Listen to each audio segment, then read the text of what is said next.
Hello and welcome to the Bestseller Experiment, where we continue to discover what makes a bestseller and inspire you to start, finish and publish your book. I'm Mark DeVoe. And I'm Mark Stay. And, thank you, as always, to the wonderful, wonderful people who keep this podcast going, be it people in the Academy or patrons over on Patreon. And we got some new patrons this week. So everyone, budge up at the back of the bus and make room, please, for Sarah Zeman and Trisha Dawson. Thank you to both of you for your support. You keep us going. And there's all sorts of amazing stuff in there, deep dives, all sorts of incredible stuff. I mean, I'm recording a great deep dive with a science fiction fantasy editor this week, and we talk about the behind the scenes stuff there. There's tons of deep dive stuff. And also, if you want to get involved in the Academy, academy.bestsellerexperiment.com, or just go to bestsellerexperiment.com/support. You can find out how you can keep the podcast going, get involved, and get all sorts of wonderful bonus material. Mr. D, how are you? I'm very good, and an extended Happy New Year, because it still feels like I'm writing 2022 on all of my, exercise books at school. Just can't kind of work that one out. But how was there's a lot going on, isn't there? What's happening in the next couple of weeks? Big exciting news. I got a film coming out.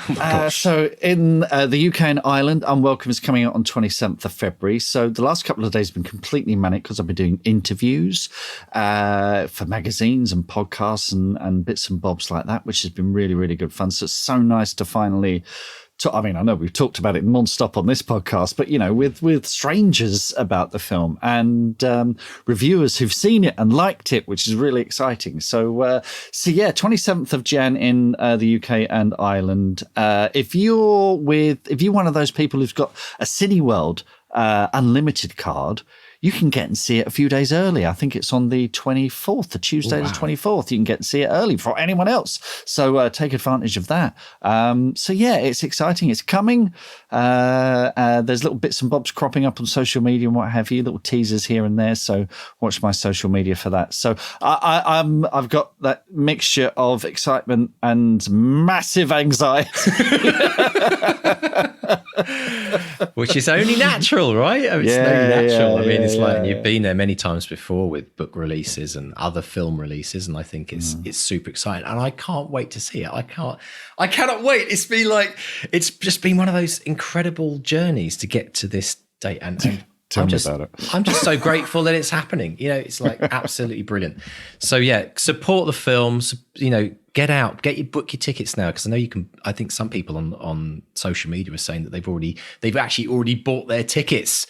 They've gone to their local cinema website. I salute Kate Baker, who was the first person I know who's bought a ticket for it. Yeah. I think she's one of those Cineworld people. So it's So fill those cinemas, because it's a bit like, I think with films. I don't know too much about the cinema industry, but I think with cinema, it's very much like books. Like the more that you can, the more kind of a push there is up front, the more longevity the film has. And like with a book, like it helps the whole momentum of it, and the more it spreads, word of mouth, all that good stuff. So get out there and book a ticket for Unwelcome. Support Mark and support everyone who's in the movie. I think it's absolutely fantastic, and I can't wait to see it. Thank you. And I'm going to try and find out the other release dates internationally. The States, as far as I know, is March 17th, which is St. Patrick's Day. So, because there's a lot of Irish in it, a lot of Irish in America. So they're leaning on that factor, which is why it's a little delayed. Not delayed, but they just decided, let's bring out St. Paddy's Day in the States. So there should be lots of fun. Strategic. Oh yes, that's absolutely. it. Brilliant stuff. Yeah. Now, Mark, we have a cracker of an interview today. Oh my God, this is so much fun. and we don't actually have enough hours in the week to actually talk about everything we want to talk about. But let's dive straight in. Tell us about this week's amazing guest, Matt Cain. Well, Matt Cain, he started with a successful career making arts and entertainment shows for TV. He was Channel 4 News' culture editor. He was editor-in-chief of Attitude magazine. And while this was all going on, he was writing novels and he was getting rejections. Boy, was he getting rejections. 30 agents rejected him, 50 publishers. And then, when he was finally published, his dream came true. The first two novels, well, they didn't work. But then he made a stunning comeback with a crowd-funded novel called The Madonna of Bolton. And since then, he's had a hit with The Secret Life of Albert Entwistle. And he's back with a new novel, Becoming Ted. And all of them, they're funny, they're heartwarming, they're uplifting. So we discuss the importance of an author's authentic voice, why gay fiction doesn't need to be literary and serious to sell, and how after rejection and failure to make a spectacular comeback. And just a heads up, gets a little bit sweary in places, so if you got the kids with you, and cover their ears. But yeah, this is hugely entertaining. Wonderful. So let's dive in and listen to Mark chatting with the utterly brilliant Matt Cain. Matt Cain, welcome to the Bestseller Experiment. How are you today, sir? I'm very well, thank you, and it's good to be here. It's good to have you on the show. We're here to talk about your amazing new book, Becoming Ted. And the shout line on the press release for this, I love this. It says, "It's never too late to follow your dreams," which could be the shout line for this very podcast. So tell us all about Becoming Ted. And for my whole life, it could be the shout line. It was inspired by, I don't know if you or your listeners remember the film Shirley Valentine. Yeah, of course. And there was a TV show that I got very into during the string of lockdowns called The Marvelous Mrs. Maisel. Right. And they were both about women who were kind of downtrodden in bad marriages and found their way out and went on to pursue their own dreams in some way. And while I was watching Mrs. Maisel in one of the lockdowns, one of the series, I had the idea for a kind of gay version. And, I'd been toying with a gay version of Shirley Valentine for a while. So this is about a man in his 40s whose husband leaves him out of the blue. He's devastated, but then he sees that actually this could be an opportunity and an opening for him because, you know what, his husband wasn't all that great and he suppressed his sparkle. He stopped him from following his dream. And maybe now is the time to follow his dream. And that dream is to be a drag queen. Fantastic. Now, drag, as the young people might say, is so hot right now. But drag has had a really long and venerated history, especially in the UK. But what is it, do you think, about drag that's captured people's imagination now? And how much of that fed into and inspired Becoming Ted? Oh, that's a good question. This is the first time I've talked about this book, actually. And just bookmark something. I want to talk to you about the title in a while. But I'll answer your question about Ted, about drag, which is, I grew up with the kind of working class northern tradition of, working men's club, drag queens, the gruff kind of, I always think of Lady Diamond in Sitges, who I love. But I've been inspired by this new wave of drag. To me, and the reason it's become so popular is because it's not just about female impersonation or exaggeration.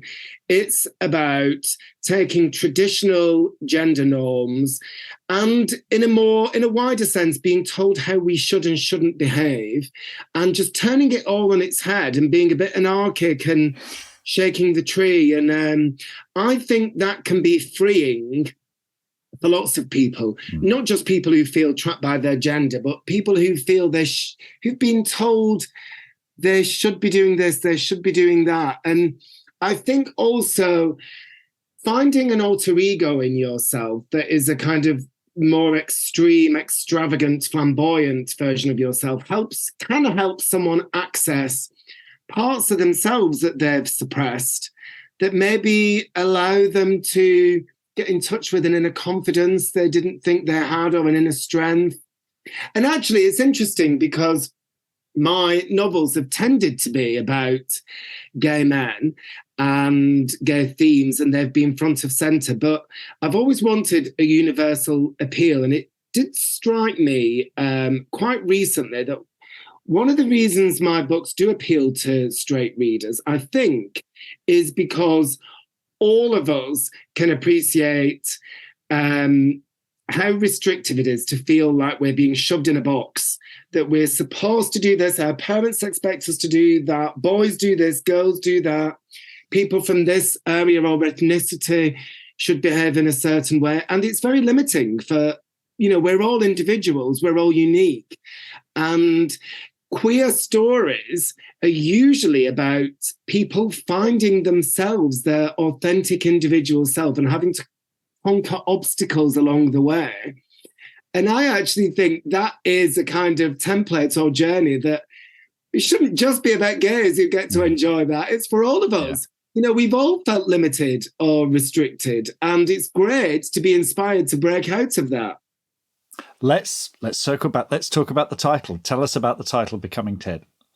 Right, so I can't usually talk about this, but your listeners understand the process, the publishing industry, the craft.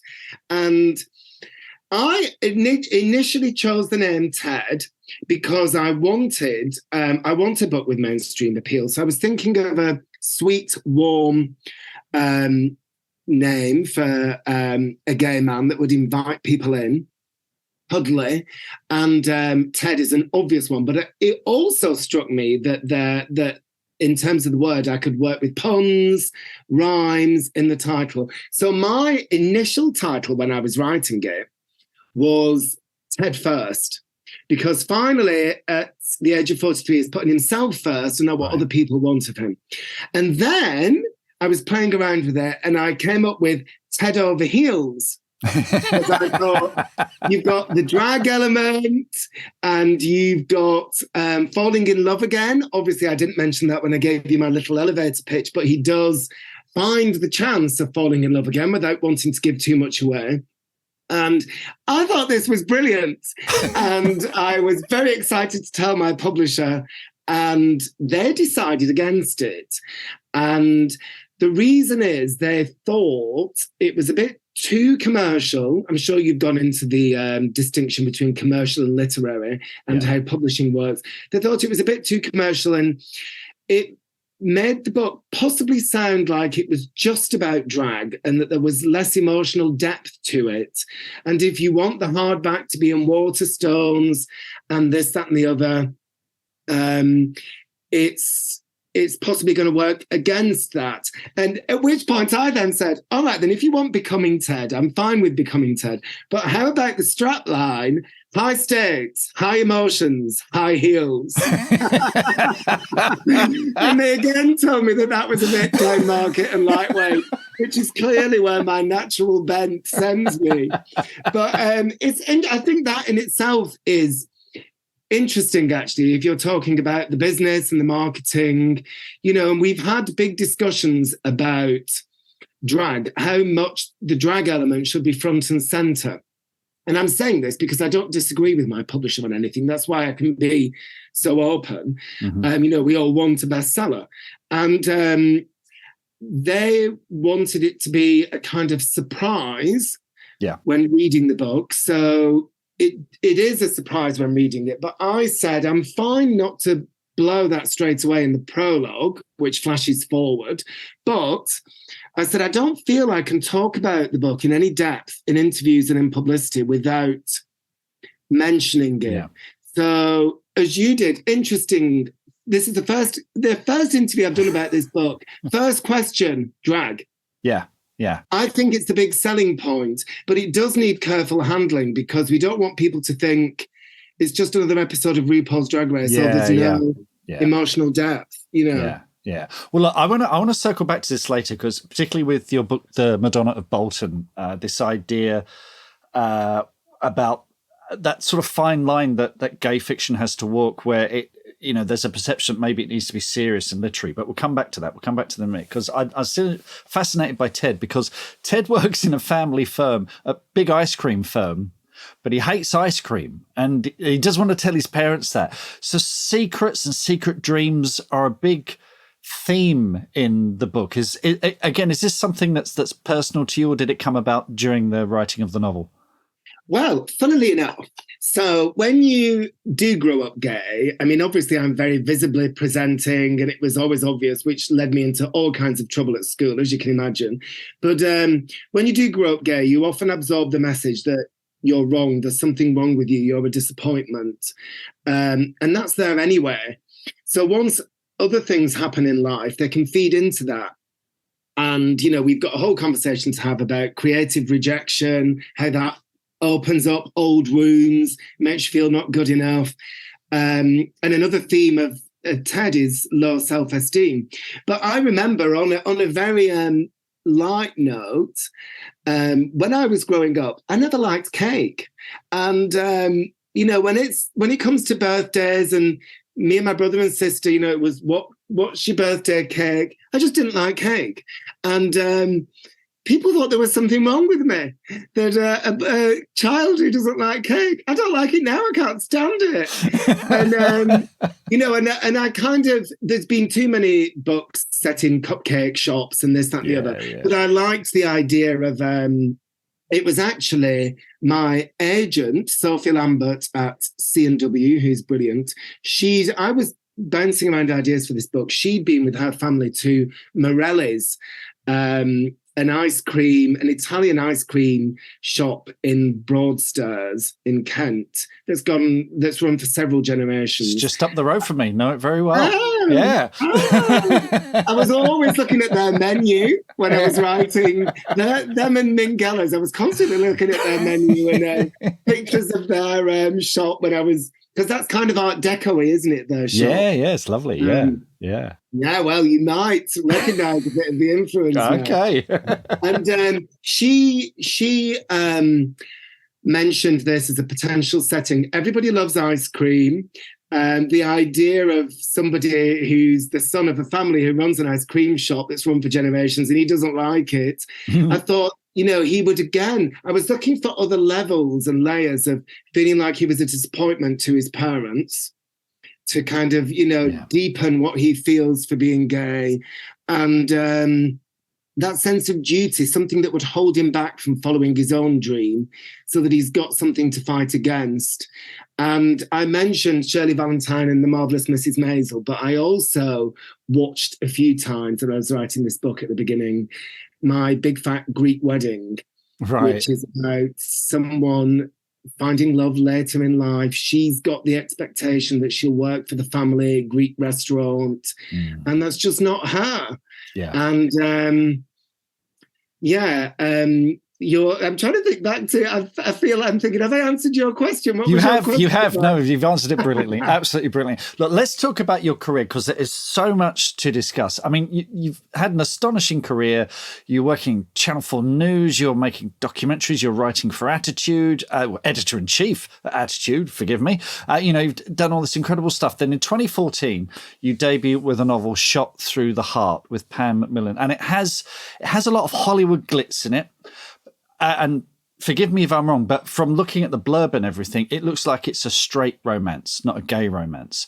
Was there any pressure to make it straight, or were you thinking, this is what I need to do to be commercial? Can you tell us about Shot Through the Heart and the second novel, Nothing But Trouble?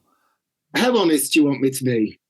We love a bit of honesty. We don't want to get into trouble, but we love honest authors. All right, let's get down to business. So the first book that I wrote was The Madonna of Bolton. Right. It was about a young boy growing up in northern working class Bolton in the 80s, had a hard time for being gay, clung on to pop icon Madonna and her message as a kind of spirit guide to get him through. And then as he gets older, has to kind of let go in order to find his own voice. That's the elevator pitch for that one. And that was the first one I started writing. That was over the course of several years, through several attempts, submitted to so many agents, and then all of whom dumped me, so many publishers, all of whom rejected it. It got to, I think I got to over 30 agents and 50 publishers, and I just stopped counting. Although I have got every single one of those rejection letters and emails still. I've literally got them still. And I found some more, actually. I found another batch hidden away in a shoebox the other day. And you can imagine when, from the little I've told you about my upbringing, when you've been made to feel bad about yourself growing up, there's something wrong with you, you're not good enough. Every time you get a rejection, particularly for a personal book, it reopens those old wounds. It was horrendous. And the publishing industry, as you know and your listeners know, is a very slow-moving one. It can be a drip, drip, drip of rejection over months and months and months. Anyway, Nobody wanted to publish that book. We'll come back to that, I imagine. Yes. And one editor said to me,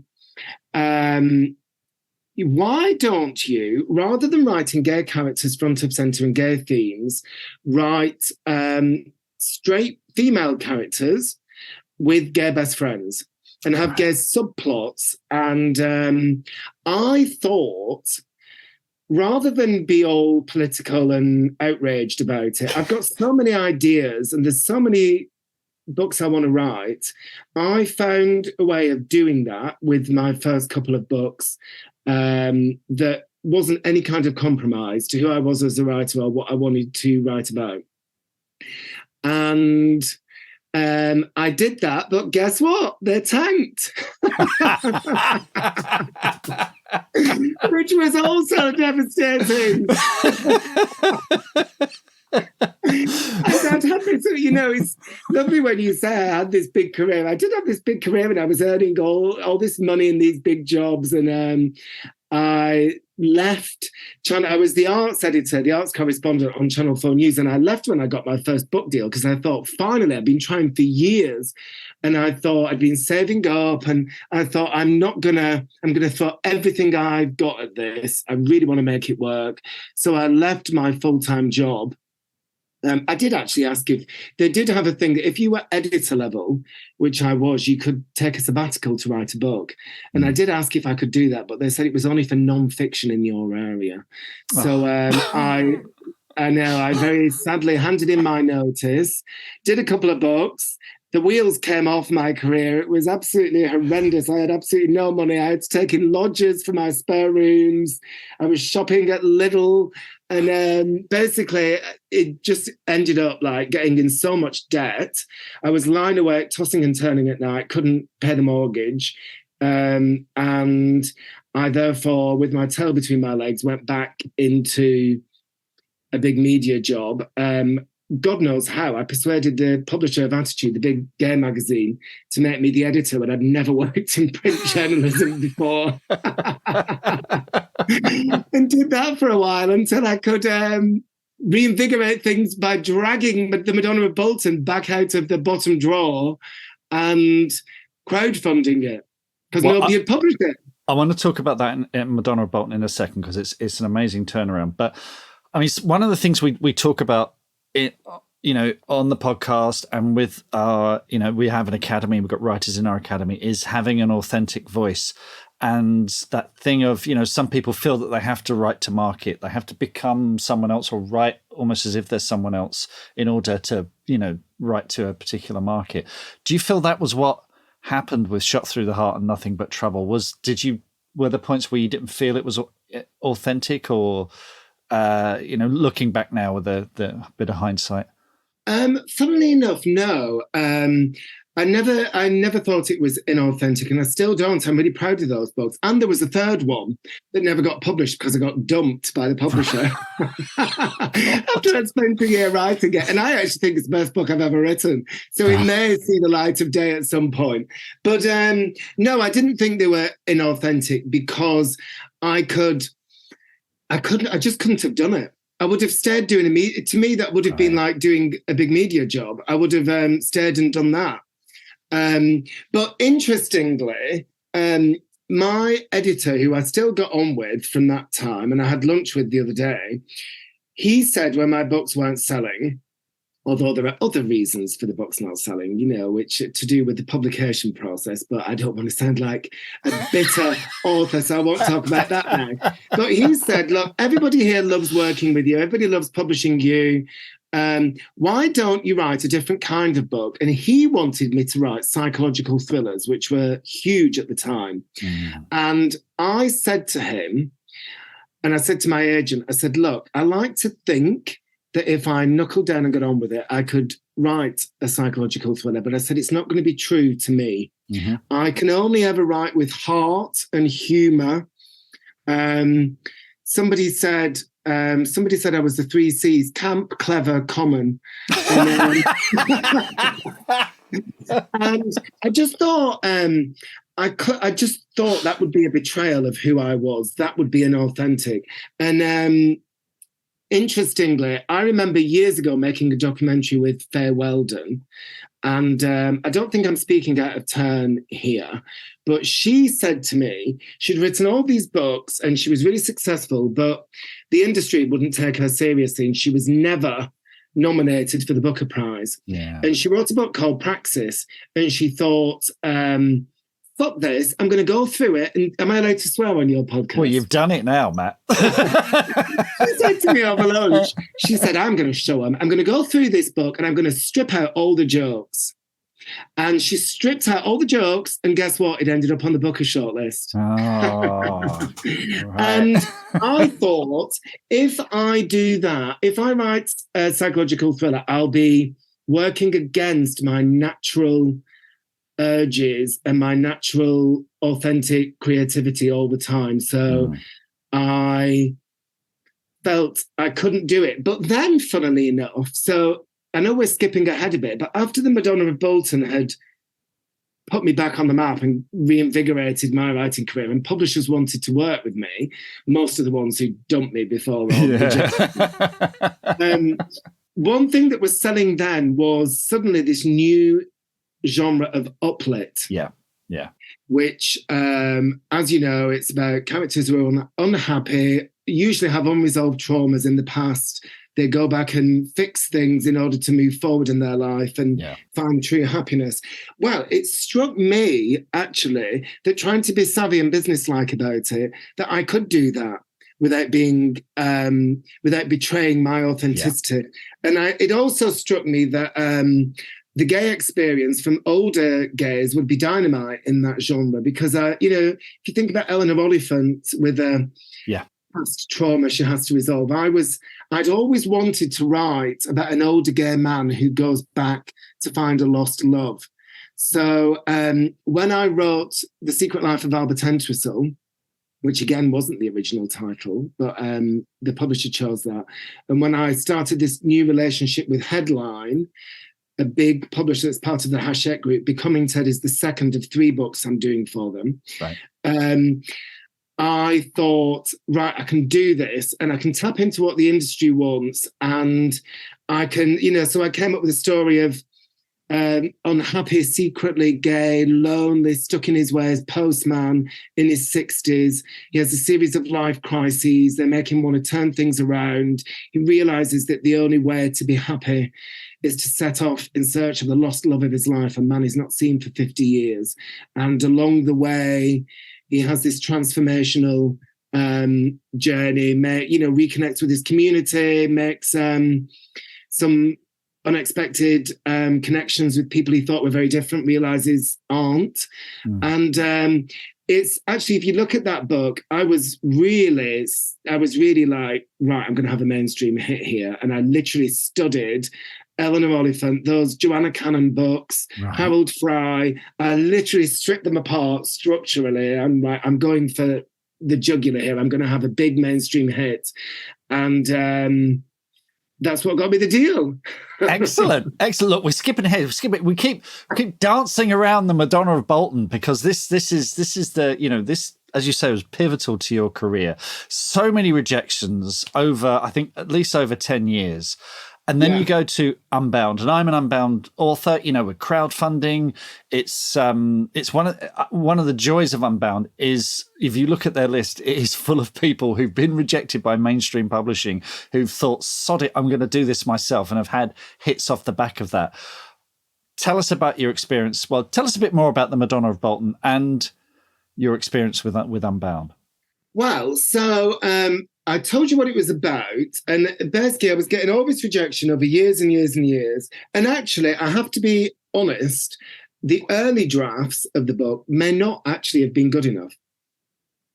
Excuse me. The early drafts may not have been good enough. And I did listen to a lot of the feedback, and I did keep rewriting it.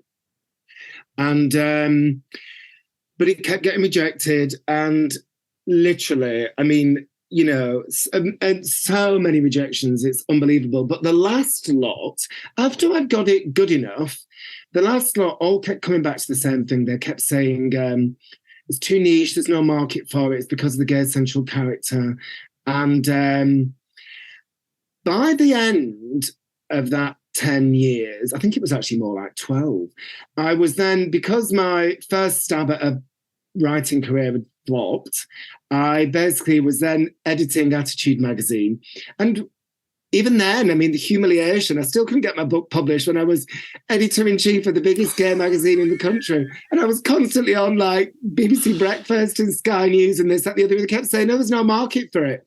And I'm thinking, actually, that's bollocks, quite frankly, because we were interviewing like, you know, Sam Smith, who had the biggest selling album of the year, singing about being in love with another man. You know, huge Hollywood films, stars, like TV shows. Every time you switch on a soap, there's practically the entire cast of Hollyoaks is gay or queer or lesbian. You know, and they've been having gays in Corrie and Emmerdale and EastEnders for years. I was like, this is just rubbish. And I knew about Unbound because somebody called Katie Guest, who had been the literary editor of The Independent on Sunday and is an amazing woman and journalist, she had interviewed me when my first published novel, Shot Through the Heart, came out. And I heard that she'd gone to Unbound as an editor.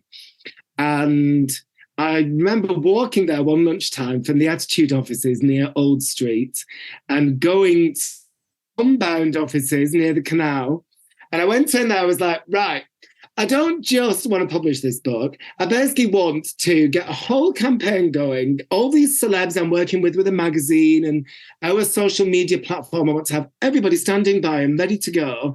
And I want to do a load of press and I want to have it crowdfunded. And the record, I said, what's your record? They said 14 days, I think it was, for a novel. I said, right, I'm going to do it in 7. And I literally was like, so on it. I just contacted everybody, had everything lined up and ready to go. And it was something like the week before the Attitude Awards, and we had like Tom Daley was presenting it. We had Kylie turning up. We had Prince Harry turning up.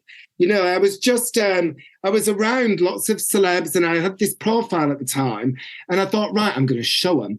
And I went out there and I shared some of my rejection letters with The Guardian that was saying, this book is too gay to get a mainstream, it's too niche and, you know, to get a readership.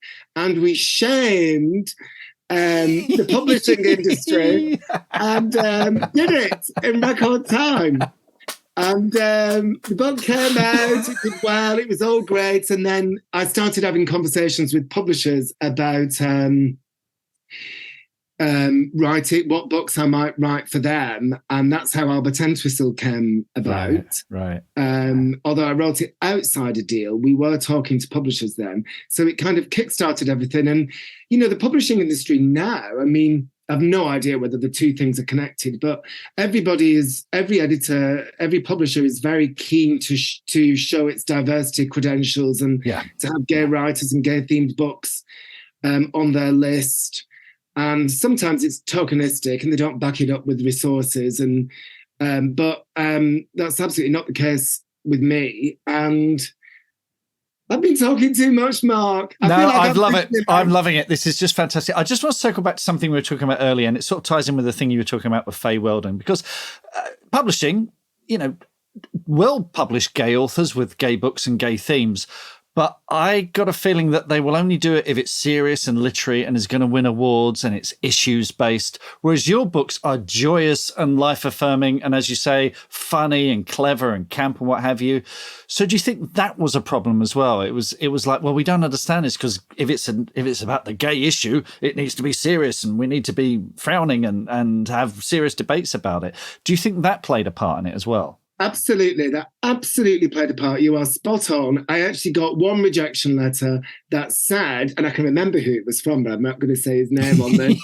It said, for gay to be successful, it needs to be literary. And actually, this is where class snobbery also comes into it. The belief was that intelligent people who read things on the Booker shortlist will be open-minded enough to empathise with gay characters. But kind of single mums who shop in Asda wouldn't. And I was so outraged at this suggestion, partly because that's the background that I'm from. Yeah. And also I knew it was just incorrect. I knew that the people who watch EastEnders and Corrie and Emmerdale are not people who read literary fiction, and they all love the gay characters. And they're not neutered gay characters. They have romantic storylines and love affairs and relationships. I thought, this is just rubbish. It's literally just crap. And but yeah, that belief, I think publishing was just behind a lot of the other creative industries. Yeah. And because when I was culture editor on Channel 4 News and I reported on all the creative industries, I could see that these things were happening, and publishing was like trailing behind them. And I just really wanted to give it a kick up the arse. Well, it's arguably it still needs it now, Matt. Now, you mentioned The Secret Life of Albert Entwistle, where you've got a protagonist in their 60s and that uplit genre. And now we've got Becoming Ted. As you say, these are joyous books. They're life-affirming. You mentioned a third book coming. Is there anything you can tell us about that yet? I can, because I've just finished it. Yay! Because, listen to this. I'll tell you this again because your listeners get it all. I actually finished Albert Entwistle, and then I only had a 1-book deal. Right. But lockdown happened, and I thought, what am I going to do? I've just got to get on with writing another book. So I started writing the book that's going to be the third in the headline deal. Basically, I'd always loved David Nichols' One Day, which is 20 years, 2 friends, secret love, their will they or won't they get together, and also Sally Rooney's Normal People. And I wanted to do a gay version, because actually when you're both the same sex and you're attracted to the same sex, it can really get complicated, the lines blurred. If you look at films like When Harry Met Sally, actually it's quite unusual for a straight man and a straight woman of past the age of university and past the 30s to be close friends. Right. You're either married or you have friends of your own sex. With gays, it can be quite mixed up. And I thought, I'm going to do the gay version.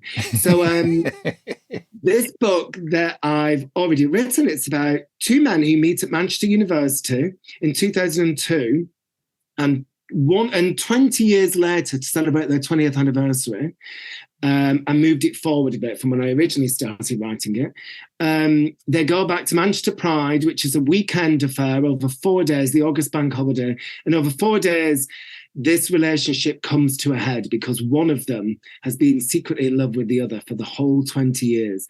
And it's a dual time frame. You get these kind of flashbacks that fill in everything that's happened between them. And I wrote this in the lockdowns. And what happened was I presented it to my publisher, and this is cutting a very long story short because one editor left and it was all a bit more complicated than this, but they said this book is brilliant, but it's quite different to Albert. So if we're building up a readership for you over several books, we don't want to lose them. So how about, my agent had the idea, how about you write a bridging novel, which is somewhere in between. Right. So you've got Albert, who's in his 60s, and it's kind of all very chaste. There's no kind of sex or rowdy humour or the kind of way often gay men will speak to each other in bars. And then you've got 2 boys meeting in their 20s and going through their 40s, through to their 40s. I thought, right, if I do one somewhere in the middle, because I've got a big sex scene in the third book, what's going to be the third book? There are nerves around that. I thought, right, how about I write a book that somehow bridges this gap? And in my head, it's not a big gap because it's all come out of my brain and my creativity. Yeah. But effectively, this is a very long way of saying to you, the third book in this trilogy, which I'm just finishing off now, was actually the second one that I wrote. Right. Fantastic. Brilliant. Matt, this has been an absolute joy speaking to you. Folks, Becoming Ted, out there now. Grab a copy. And also, Madonna of Bolton, Shot Through the Heart, Nothing But Trouble, Secret Life of Albert Entwistle, all fantastic stuff, all life-affirming stuff. Matt, it's been an absolute joy. I hope to speak to you again soon. Thank you, Mark. What are your writing dreams? Finishing that book, quitting the day job, becoming a best-selling author?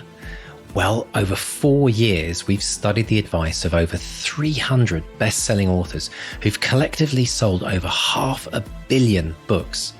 And we are excited to announce the Bestseller Academy.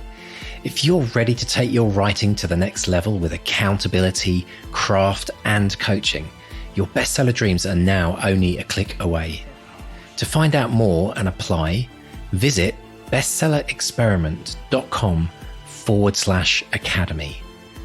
That's bestsellerexperiment.com/academy. Now, Mark, we do a little bit of kind of chats before the show where we try and work out what things do we want to talk about. And honestly, we have we spent 20 minutes doing that. We spent 20 minutes, just talking about the first point we want to discuss. So listen, we're going to dive in. We're going to dive in deep because what Matt talked about the opening of the interview, where he talked about this idea of alter ego. I mean, he used it in reference to character, and going into the drag world, and it's a brilliant metaphor, absolutely brilliant. And it got me thinking that actually this is what every single writer does. It's why people write. It's the escapism. It's going to those dark places, those hilarious places, those outrageous places where you can express yourself in a safe and fictitious, in quotes, way. And so for me, it's an incredible kind of way of, in terms of everything Matt's doing in his story, it really represents the writer in everyone as well.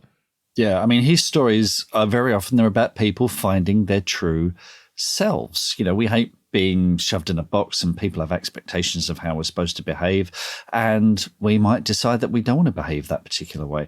And as with authors, we might want to tell stories that reflect an aspect of us that we might not normally talk about around the dinner table with the kids or whatever. There's a discussion going on in an authors group on Facebook that I'm in, where they're talking about violence against women in books. This is for thrillers, so completely different.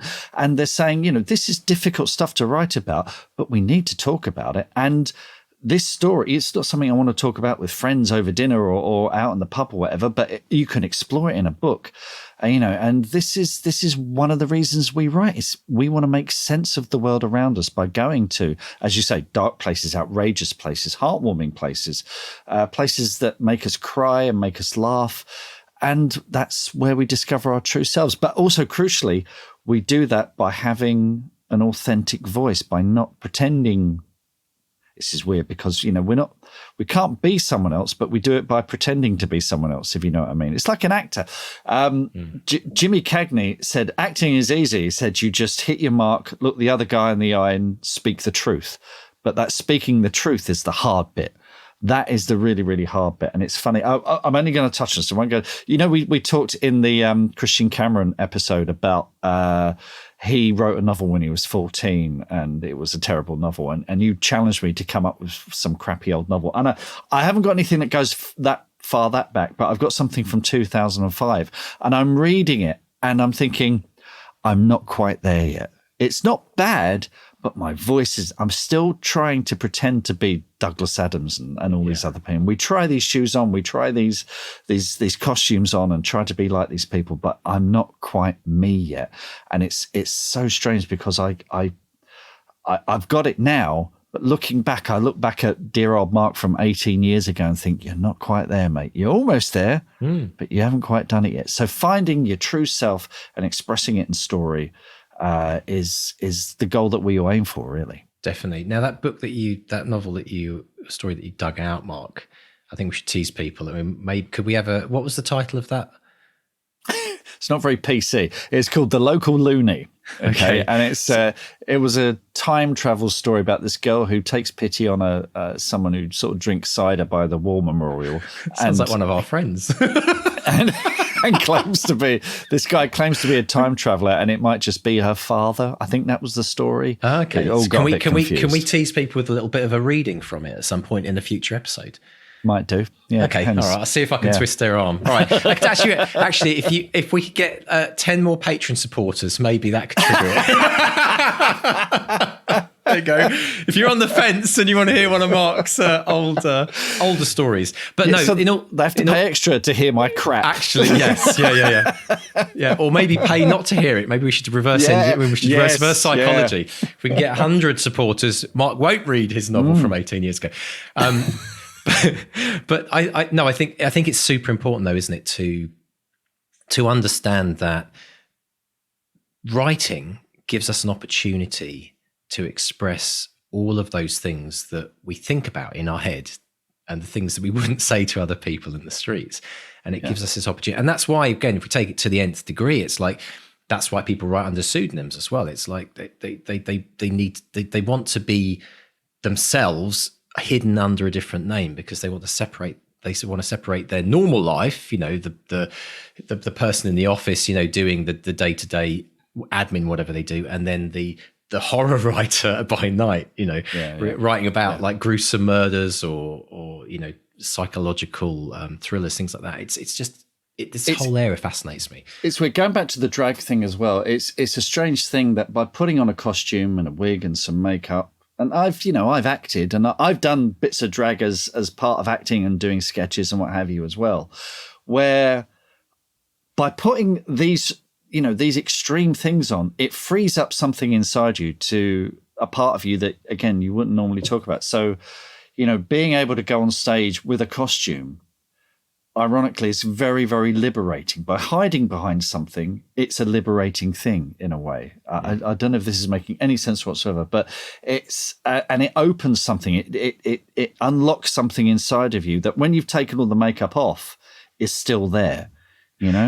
So that's key. That's exactly what I'm talking about. It's like it actually exists whether we're wearing that costume. If we're allowed to be able to have the excuse of going out with this costume on, we can be the thing that's already inside us, right? Yeah. And I think it's really, it's fascinating, and there's a lot more to unpack around this. But there's so much more. There's so much more that we want to talk about, but we're going to be doing it in the extended because we need to justify the time to do this. So if you're interested in joining us in the extended, these are the kind of things we're going to cover.